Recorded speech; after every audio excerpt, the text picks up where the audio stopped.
What's going on? So today we're going to work on my E90 M3, and the problem I'm dealing with today is bad thermostat.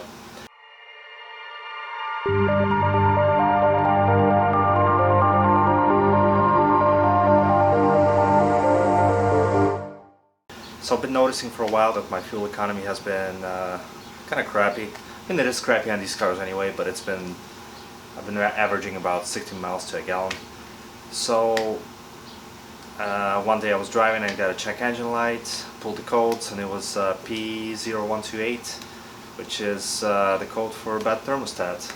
And actually, I haven't read about the explanation as to why, but basically bad thermostat can cause the fuel economy to drop. So we're going to replace that today. We're also going to replace the coolant temperature switch, and I'm going to flush the coolant. I'm not going to drain it from the block, I'll just drain it from the radiator and fill it with some more BMW coolant. And I'll try to get as much as I can from the expansion tank. So, first things first, my first task is going to be removing this air box. Then I'm going to go after the plenum, and after I'm done with that, I'm going to use a transfer pump to drain as much coolant as I can from the expansion tank here. And once that is done, I'm going to get in from the bottom and drain the radiator. Drain as much coolant as I can. So let's get after it.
Alright, so as you can see, I removed the housing, and here's the thermostat that's going to come out, and I'm also going to replace some seals. Obviously the new thermostat comes with this main seal, and I guess these two O-rings give people the most grief, because a lot of times when you go to reinstall it, you can easily cut these, and then you're going to have a pretty nasty coolant leak. So I'm going to see if I can use some kind of a lube to get it in properly. I'm going to actually replace the coolant hoses as well, since I got them in a kit. Let's see what else is there. Oh, there's a sensor here, which I'm going to replace as well. I guess a lot of people are finding that it gets pretty corroded, so it's a good idea to do it while you're in there. And I also have some bad news. Like an idiot, I broke the drain plug on my radiator. So it's going to be a trip to a dealer, and I'm not going to be able to complete this job today, unfortunately. Well, let's just finish up. So one thing I found out actually while reading about this job online is that these thermostats tend to get stuck in here. It just happens due to age. Let's see if I can use the pry bar to get this thing out. Holy crap.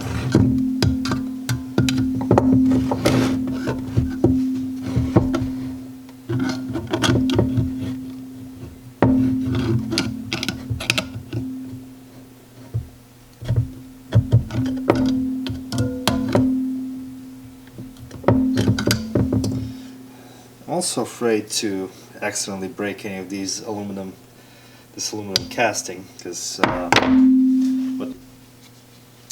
okay, so I've been playing around with this, and I've noticed that this gasket is extremely brittle. Like, it's so hard that it's just crumbling.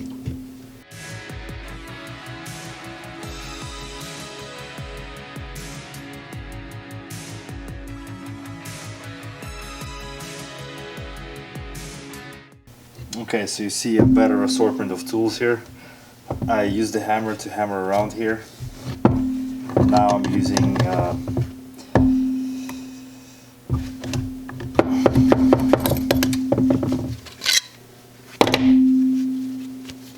okay, this thing is out, and as you can see, this is why I was stuck in place, because this rubber gasket is basically like almost like a piece of plastic. So that's garbage. Next step is gonna clean out all this junk, replace the sensor, and replace these two O-rings.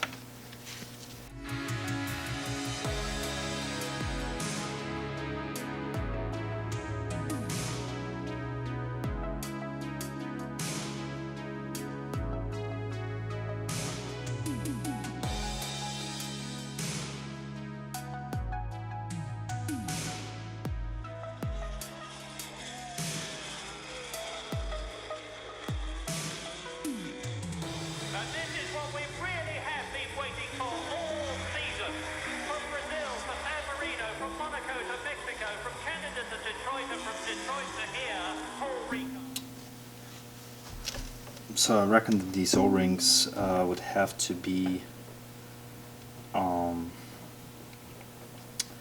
they're gonna have to be lubed, because if they aren't, they're probably gonna just either twist off or shear. Okay, so the way I'm gonna install this thermostat is I'm gonna use some coolant as lube. Probably gonna have some people telling me that, no, that's not how you do it.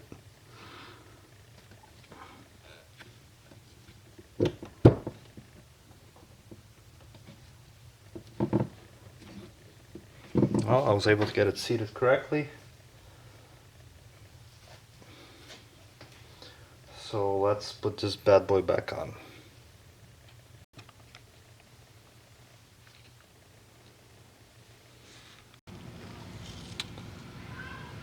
Okay, so here's one thing that I also didn't realize is that these two pipes, they actually come out and they have O-rings on the back sides as well. I was wondering why they included four of these in the kit. So I have to go back, pull this out, and replace the O-rings since we are in there.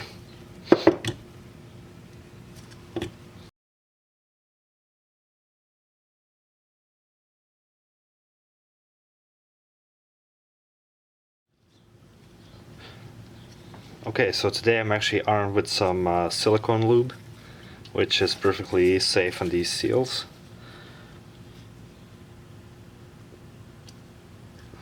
So I'm gonna do this.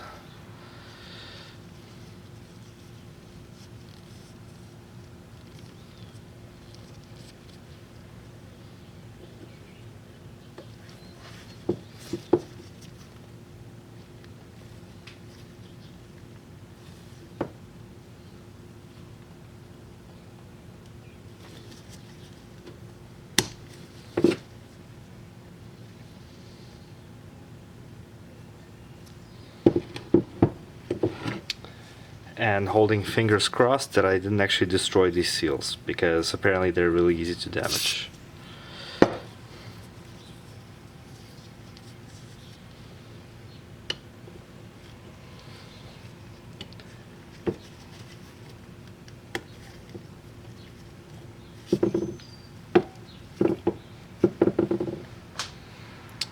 Okay, now we can finally put this back onto the car. Now I cleaned the ports here already, so I reckon it's not going to be a bit, too big of a problem installing this. But those are also some famous last words. Some people that attempted it but failed. Let's see if we can get this accomplished in one take. Once again, I think silicone lube is your friend here.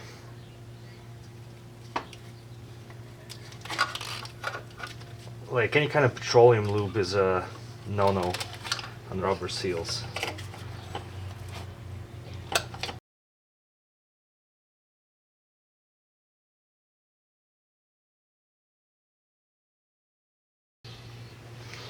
Alright, it's in position.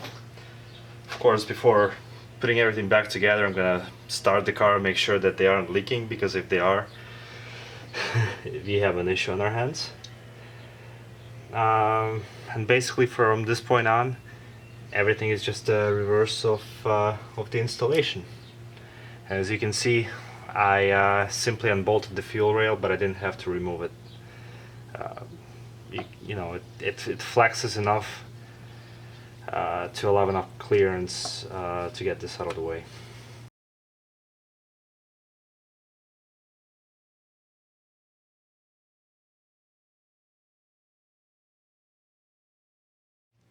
And by the way, some of the DIYs that I read, they stated that you have to remove these plastic, I don't know what you would call them, coil pack covers or whatever. That's completely unnecessary. You can just leave them in, because you're not going to be doing anything in this area anyway. So that was just an extra step that wasn't really necessary at all.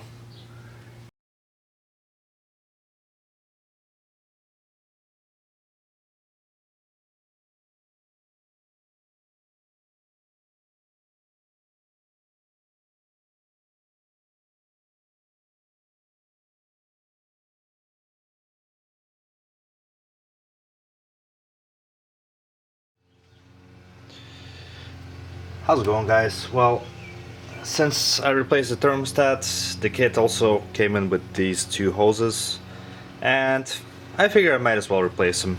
I mean, it's not gonna do any harm for sure. I mean, the car almost has 115,000 miles.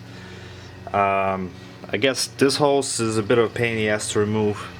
Well, actually, so is that one, because these connectors here, they're basically made out of the same plastic material as the radiator neck. So I hope I don't break anything.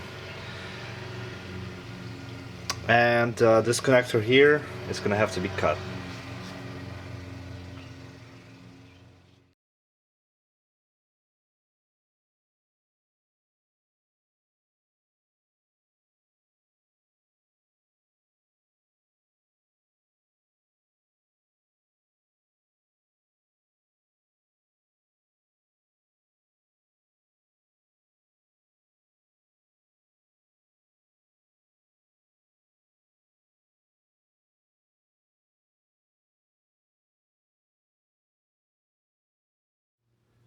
Alright, so I had to move my camera away momentarily just so I could gain access to this hose. This thing was extremely stubborn. But apparently the radiator neck is a pretty tough piece.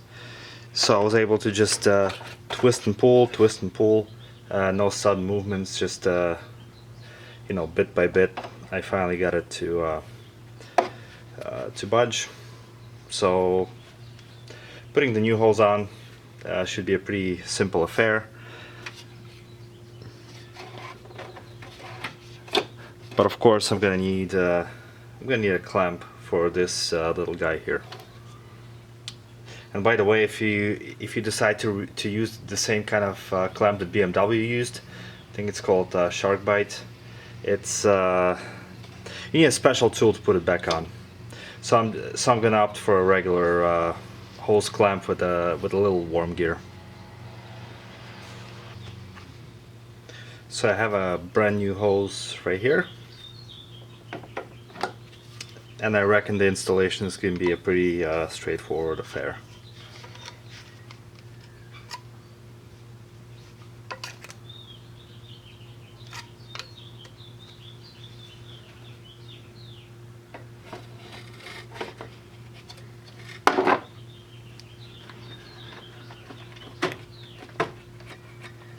Slides right in. Lock this here, and we're gonna revisit this piece once I get a new clamp. So now we're gonna move over to the other side, and that side I can tell is gonna be much bigger pain in the ass.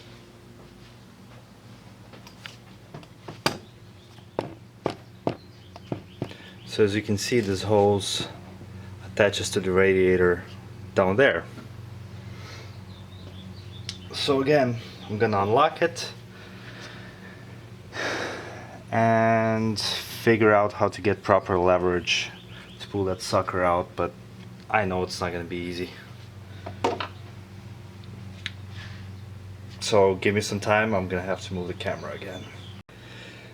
Okay, so I was finally able to get this stupid hose out. It was a pain in the ass, just as I suspected. So I'll give you a little tip. So the way this hose is sitting there, what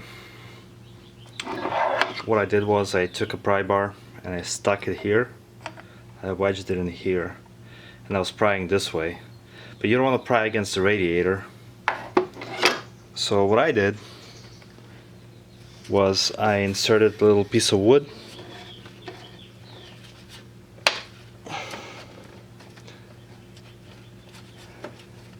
kind of wedged it in there.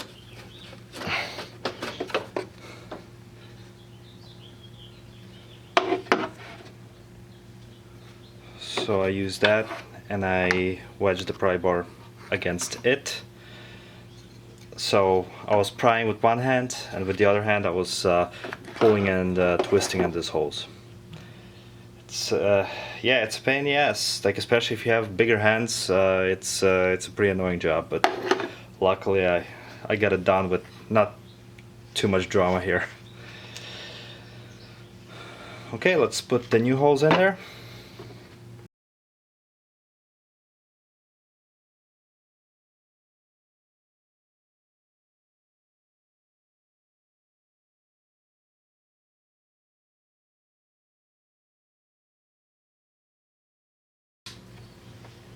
And thank God that this is not an E36, because bleeding it is, this car is a breeze. I mean, these cars have a self-bleeding system, where basically we're just gonna have to fill it with coolant and then just run the car.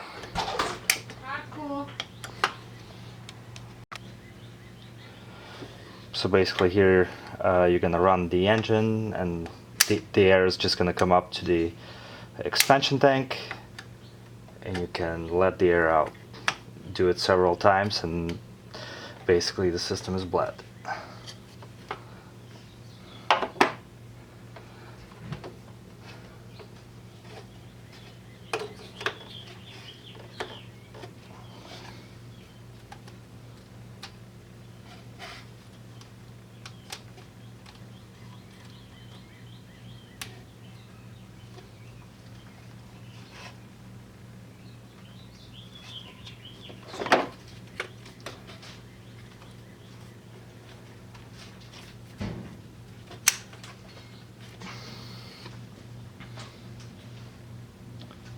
Okay, the hoses are in.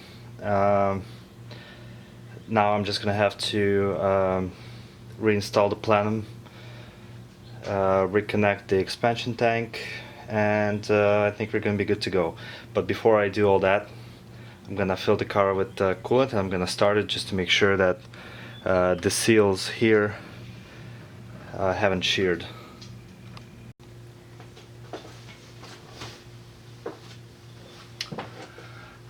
Okay, so what I'm gonna do right now is I'm gonna finish connecting everything, minus the plenum.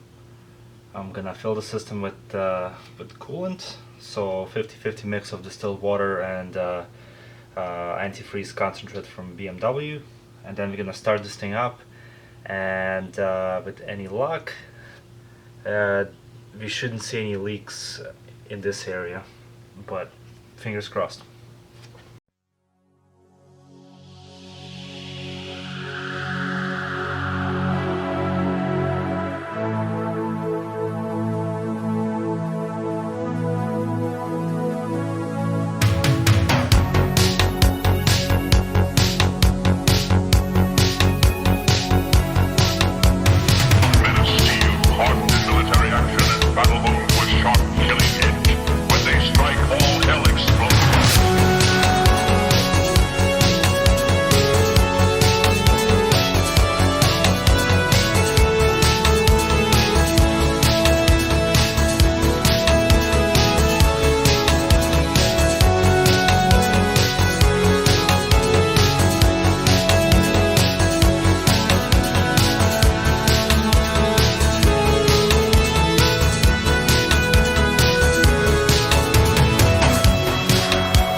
Okay, so as embarrassed as I am to admit it, the way to install this plenum is to use a rubber mallet.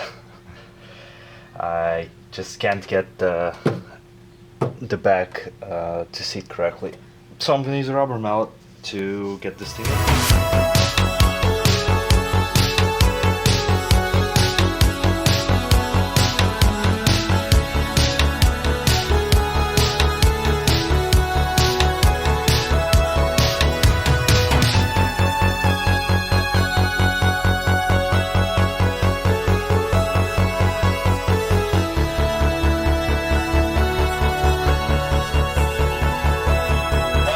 Explode.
So there you have it. This is how you install a thermostat and radiator hoses. And also you could obviously use this video to see how to remove and to install the plenum. Overall it's a pretty straightforward job. The only thing is, you know, it's a V8, it's a bigger engine, so things are naturally a little harder to reach. But again, you can overcome most of this stuff. So if you've been debating tackling this job and you can change your own oil, I encourage you to do this yourself.